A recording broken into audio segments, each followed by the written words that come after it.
اللہ کے پیغمبر علیہ السلام اپنے چہرے سے نیند کو بھگاتے تھے، اپنا آنکھ پر ہاتھ مسلتے تھے.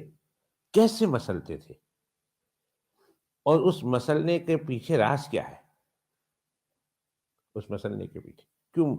ہم تو اٹھتے ہیں، چلو نیند بھگاتا ہو تو آنکھوں کو ہم رگڑتے ہیں نا، آنکھ کو رگڑتے ہیں بھئی آنکھ کھل جائے اچھی طرح.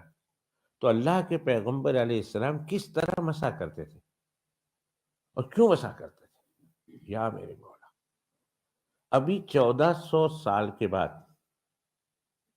1400 سال کے بعد ابھی ان سائنسدانوں کی آنکھ کھلی ہے. 1400 سال، 1450 سال کے بعد.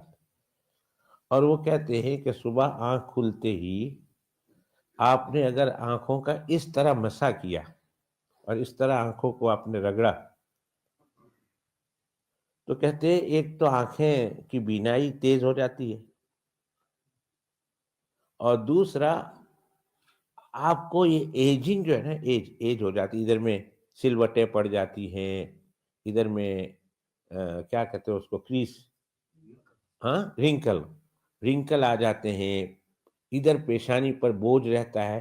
یہ سب کچھ ختم ہو جاتا ہے. یہ ابھی 1400 1450 سال کے بعد سائنس اس نتیجے پر پہنچی.